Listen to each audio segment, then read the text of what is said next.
that time of the week, and I always do that with my hands. Okay. But for me, this gets to be the like exciting, like really cool kind of part. Um, I mean, this is all exciting because I'm a dork, but I mean, this is tour. So if you watching this were in high school, Mountain Point, during the year 2000, and were part of the performing arts class I got to go to Disney World, I am going to guess I'm not the only one with like a pile of pictures and memories from this. Um, this for me was like, gosh, this is like when you get to hang out at Disney World with, the best friends that you could ever make. One, maybe up to that point, and two, many of which are still like forefront in your brain. Um, gosh, like, anyway, what a time. And this is just like one section of it. And, I've been putting pictures here and there that I had, that I've been like thinking about putting in the book. And I do it here just in case, the book gets expensive to publish pictures or it's black and white, that when I was doing my map out and like trying to figure out, like how many pictures do I want to put in these videos? I have like 9 just for like today's, and I'm like, that's a lot of pictures. So a preemptive thank you. When I was writing the book and working on it, I had reached out to like everybody who I had pictures of like, hey, can I put these in the book? And they all said yes. So I that's why I share them here. But interestingly enough, the Adventures Today, in terms of amount of chapters, is small. There's only 3. But it does start to tell a bit of a story of just the adventures and the why the people who I surrounded myself with on this tour and high school are just such amazingly cool people, and I love them. So here we go. Jungle life. I'm living in the open. The phone rang, and Blaine answered it. Hello, boys and girls. Rise and shine. It's another beautiful morning. Came the voice of Mickey Mouse, and it was loud. Like, really, really loud. Blaine hung up. Mickey Mouse is the wake-up call, he said, swinging his leg over the edge of the bed. Okay, so breakfast starts at like 7, right? And then we check in, get on the buses, and go to the Animal Kingdom. Yeah? I asked. Yeah, Blaine responded. Alright, sounds like a plan. I threw on a pair of jeans, a brand new white t-shirt, and a red and white overshirt. We were going to have about 4 or 5 hours at the park before needing to get back to the hotel to get ready for the competition, and Blaine and I went down to the breakfast buffet. We sat with Meg and Aaron, Corey, David, and Xandar as Blaine took a photo of me with one of the Mickey-shaped pancakes, where I'd promptly then stabbed it in the head with my plastic knife for waking us up at some ungodly hour. On the way back from breakfast, Blaine and I also took note that there was a small arcade on site and agreed we would come down later to play video games. As we jumped onto the shuttle to head to Animal Kingdom, I told Blaine I had one mission while at the park. Mom wants a picture of her boys with Tigger. Oh, that'll happen, he said. Gotta do it for the mom. When we arrived at the park, Blaine, Aaron, Zan, David, Meg, and I grouped together for a photo. Eric joined us during most of the tour, and the photo of the 8 of us before going on our first adventure is one of my favorites. I was in Disney World with some of the dearest friends I could have ever asked for, all of us smiling, fresh-faced teenagers, excited to make memories together. Emily and Kate had paired off with another group, so we agreed to try and meet up later. And with that, all the assorted groups of teenagers scattered to the wind. It wasn't too long after that we happened upon Tigger. Blaine and I immediately took a photo with him, and Eric took a picture of the group of us with, the Winnie the Pooh character as well. Both of those pictures have been in frames in my parents' house ever since I got them developed. At the time, Animal Kingdom was more of like a zoo than an amusement park with rides, and as we traversed the park, we ran into other groups along the way. We had no plans to park hop that first day, unlike some of the other groups we saw. At one point, we stopped and got snacks and drinks, and it was here that I was presented with a slight hiccup in the trip. Bro, there's no root beer, Blaine said.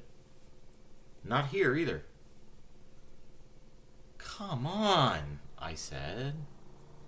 My obsession with root beer as my daily drink of choice meant that I was determined not to go the entire trip without it. I mean, sure, Zan without his ADHD meds, that just meant he would be more uninhibited and fun, energy to the trip. Me? Not without my root beer. It's not in the soda machine? David asked. No, we've checked, I responded. They've got Dr. Pepper, but no root beer. The others laughed at my admitted ridiculousness, but in my dorky, superstitious mind, root beer was my thing. Guess I'll make do, I said. When we continued through the park, something out of the norm took me by surprise. Meg reached over and grabbed my hand. The first thing that I felt could only be described as electric. My heartbeat quickened a bit, and as we walked, it all felt comfortable. We walked with our fingers entwined as we looked at animals and various attractions, and to my delight and astonishment, she didn't let go. On numerous occasions, she would bring my arm around her neck, still holding my hand as she did so. My mind was racing, remembering that just earlier in the week I had it in my head that I couldn't trust her, and that in that moment of irrational teenage thought, I wanted nothing to do with her. And now, here we were, walking hand in hand through Disney World. It wasn't lost on me that while we'd been affectionate in the past with, the quick kisses goodbye or watching movies together, we never held hands. We weren't the ones that did that. This was public and felt different to me. Blaine noticed the new development as well. We had gotten ahead of the group a few times that day because we were too focused on holding hands and just having a chance for the two of us to talk. Most of Meg and I's one-on-one conversations at that point were over the phone, so getting a chance to chat back and forth in person was fantastic. And during one of these moments, as Meg turned back to the group, Blaine snapped a picture. He may have been trying to snap it so that we didn't know, but caught Meg mid-turn, a photo he gave me after the tour. Our hand-holding evolved into quick hand squeezes and eventually kisses on the cheek or the hand. I was relishing every minute of it. We stopped by a small cave area where the girls asked us to take their picture. I would later, and forever, refer to it as their rock band photo. They weren't smiling, but rather they smoldered, all grouped together in the cave. I snapped the photo, and Blaine snapped one, and then looked over at me. I'm gonna need a copy of yours, he said with a bit of a nudge. You got it, bro, I said with a grin. We had another root beerless lunch and headed back to the front of the park to catch the shuttle and head for the hotel. It was performance day, the one quote-unquote contractual obligation we'd had the entire trip. When it was time to get back on the buses, we ran into my dad. Did you guys have a good time? He asked. Yeah, we got our picture with Tigger, I responded. Good. Mom will love that. Let's get a picture of the two of you, though, Blaine said. My dad doesn't often do pictures, but he agreed to this one. I leaned my elbow on the back of his shoulder when suddenly, instead of looking at Blaine taking the picture, he looked up to the sky for no reason. The picture snapped is just before I burst out laughing, but I love it. It captures the bit of my dad's humor, but also captured the trip with me. It's one of my favorite pictures of me and my dad. Before getting on the bus, The group took a couple more pictures, and the one I have is of David, Zan, Blaine, Corey, Meg, and I at the end of the first day of what would be one hell of a tour. And there, in the background, and hidden a little by David and my shirt, Meg and I were still holding hands. Have a drink on me. Back at the hotel, Blaine and I threw on our tuxes before heading off to the competition. Even in Orlando, my superstition remained, and I kept up my time warp ritual before the performances. The thing I loved about this tour, beyond my little group of intertwined performing arts kids, was the entire army of the Mountain Point musicians were all there to support one another. Much like our school mascot, a pride of lions, we stuck together as one big ferocious family, hell-bent on kicking some music festival ass. While we were all performing in separate halls nearly simultaneously, we knew we were all sending good vibes to each other. Downbeat took the stage, performing Is You Is or Is You Ain't My Baby, I Get Along Without You Very Well, Java Jive, Take a Shot! And we closed out with What a Wonderful World, which featured solos from both Pam and I. It was my only solo in Downbeat that year. Next, a cappella, we did Elijah Rock, and Emily and Shantae performed Ave Maria, after which we took a dinner break to go get a quick bite to eat. When we arrived at a small shopping area for dinner, and as Blaine and I got off the bus, we were greeted by Aaron, Corey, and Meg, waiting in their band outfits. They'd been able to break away for dinner earlier than we had, and were getting back on the buses to head to the hotel, but we had a few moments of interchanging before they had to leave, and they spent them waiting for us.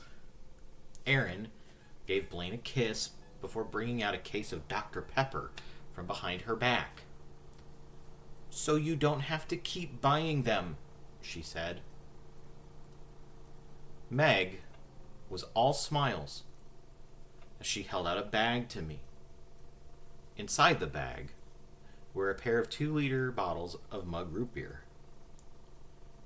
"There's a small bottle of A&W in there for you, too. It's all I could find," she said, beaming. I was so touched that I kissed her. And it was amazing.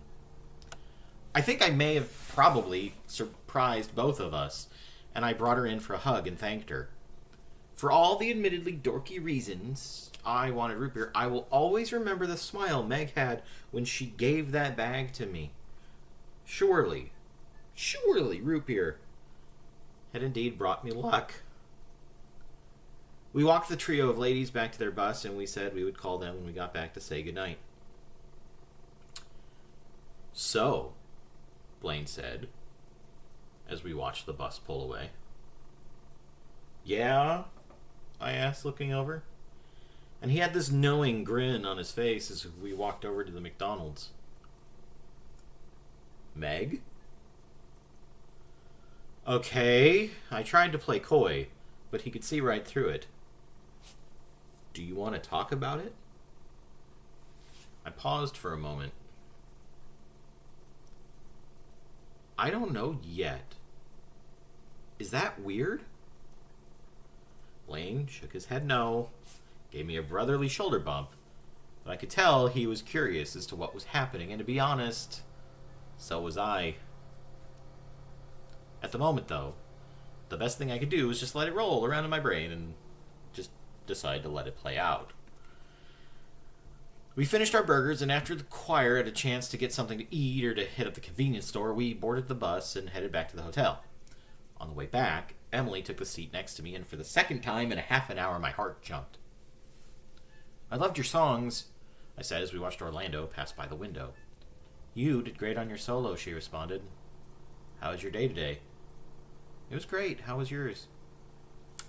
"I definitely can't complain," I said. Emily rested her head on my shoulder. "Do you mind?" "Not at all," I responded, putting my arm around her. And in my brain, there was a definitely, "Fuck no, I don't." It didn't take long for Emily to drift off, and I could catch Blaine out of the corner of my eye looking at me. Fucker just couldn't stop smiling, and it was infectious, spreading to me. My awkward teenage hero complex thing kicked in. That feeling of, oh, I've seen this kind of things in movies, heart-melting feeling. And I was in my brain trying to get a handle on the day. If this was day one of tour, I couldn't wait to see what the next day would bring. Arriving at the hotel, Emily awoke with a smile, and I walked her to her room, told her goodnight, and met up with Blaine, Michael, and Lawrence. We goofed on the Radio Disney Dad again, called to say goodnight to the girls, and talked about our performances. Before bed, I ducked into the bathroom to record an audio journal, like the lovable loser that I am. 9:45, Friday, March 10th. I got to fulfill a little dream of walking through an amusement park with a girl holding her hand. The excited but unsure voice I hear on that tape is one that now I can look back at with a laugh. Dang, I love that kid. After I finished my audio recount of the day, I joined my roomies and opened up one of the 2 liters that Meg had given me. Blaine and I poured our drinks into glasses of ice and stayed up like teenage nerds until about midnight. Mickey wake-up call be damned. Daughter. Anyway. But if you insist on knowing my bliss, I'll tell you this. Hello, boys and girls. Rise and shine. It's another beautiful morning. It's 6:30. Mickey says, good morning, guys, Michael said. I got up and walked to the mirror, looking at the absolutely brilliant cowlick on my head, and laughed as I turned the water on to try and address it. After we got dressed for the day, we headed down to breakfast and met up with the girls, joined by Emily and Kate. Today, the 2 main things on the agenda were a picture at the castle in the Magic Kingdom at about noon, and the award ceremony that evening at the MGM Studio Park's Theater of the Stars. Blaine, Zan, David, Corey, Aaron, Meg, and I decided we'd spend half the day at Magic Kingdom, and Emily and I agreed to do our kiss picture in front of the castle right after the scheduled group picture. And then we would head to MGM. When we got to the Magic Kingdom, Emily and Kate broke off from us again, while the group had a mission, and I had one as well. Personally, I was on the lookout for a Davy Crockett hat. I had done a report in like the 4th grade on Davy Crockett and the Battle of the Alamo, and when it came to folk heroes, he was my favorite. The group mission was for us to go on a roller coaster, specifically my first roller coaster experience. We decided that Space Mountain would be perfect. Meg and I picked up where we left off the day before, holding hands and walking together through the park, and after passing Main Street, we headed to Tomorrowland.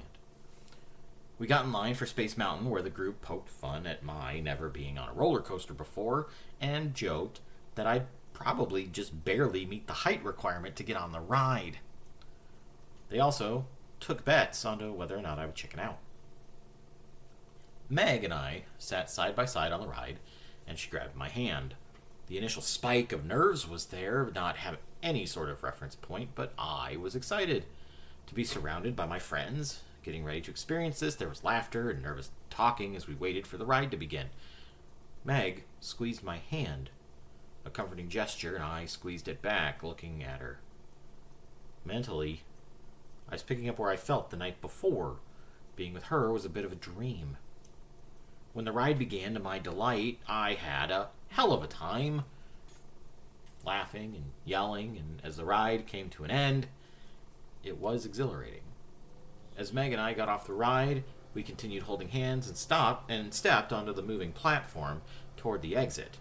Meg turned to me as if she was going to say something, and instead, she kissed me.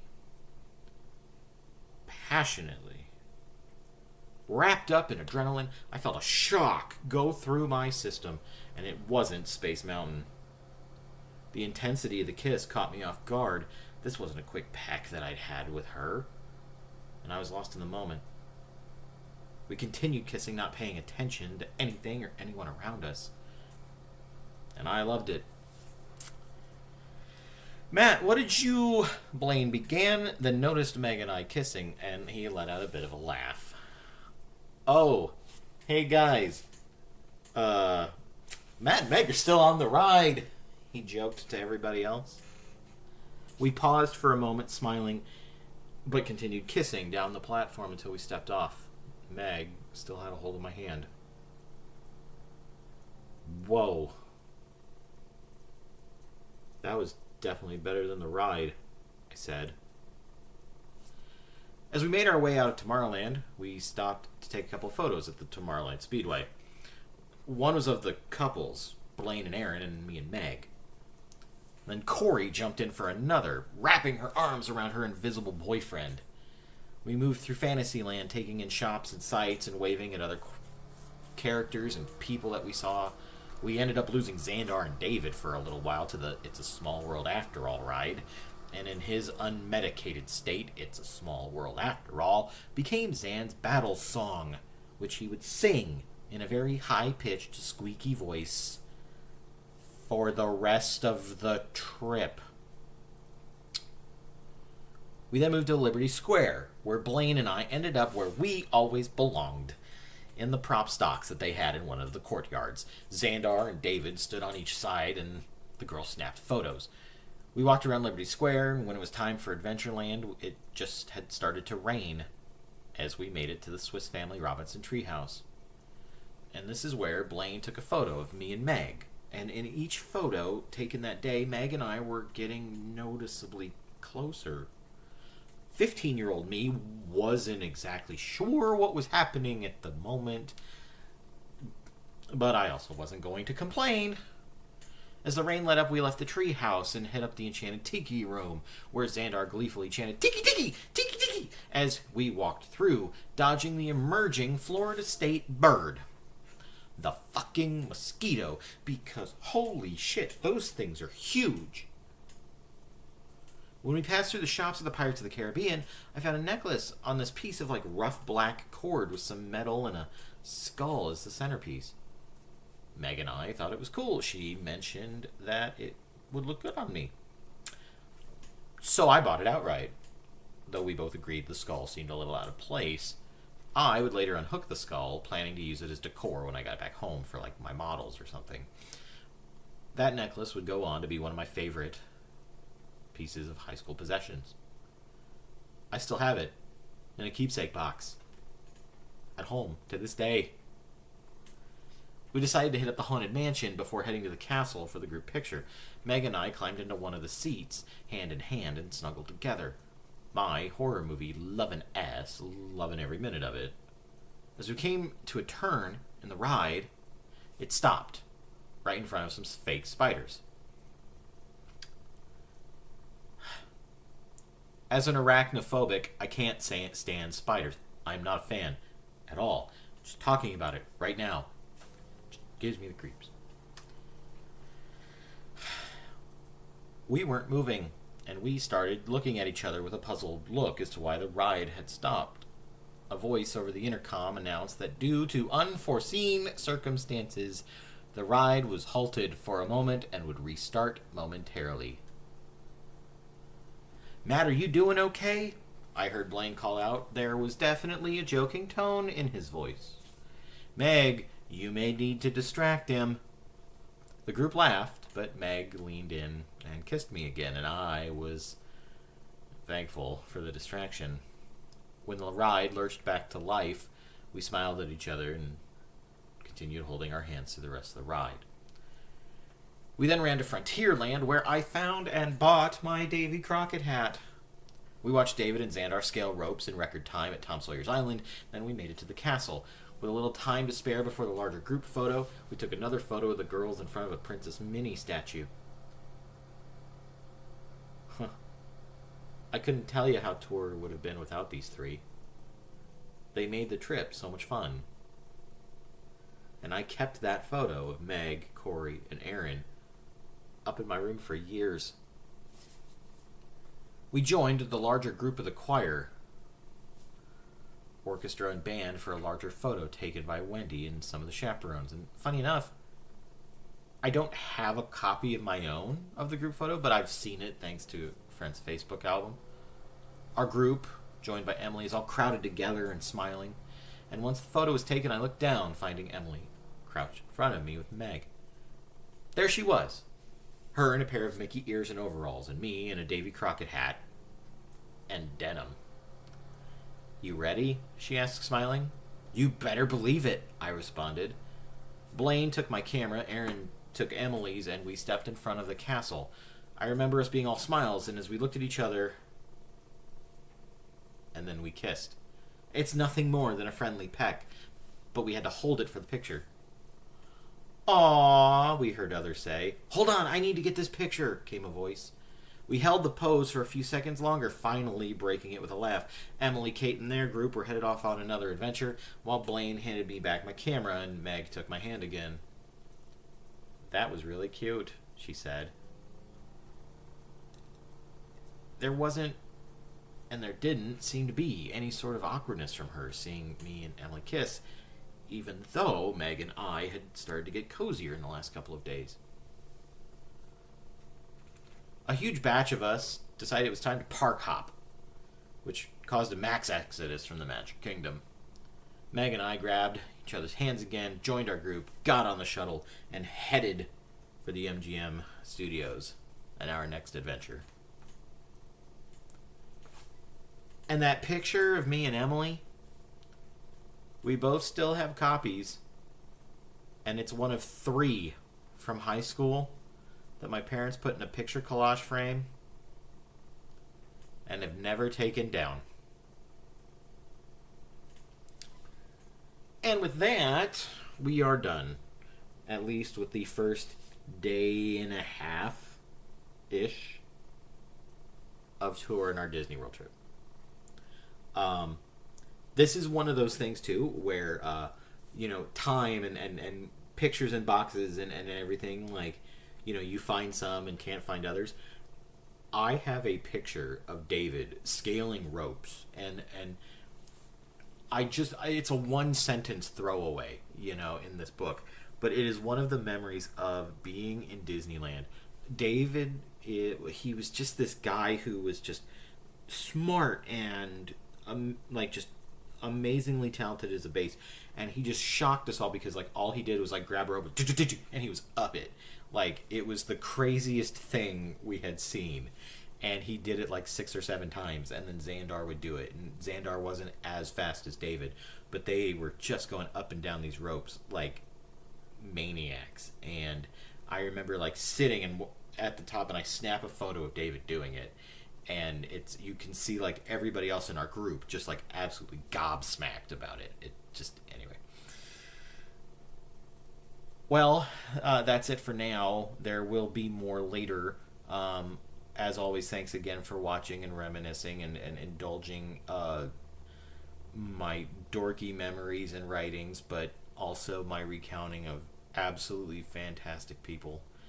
So until then, and until you see me again, be good to yourself. And keep on rolling.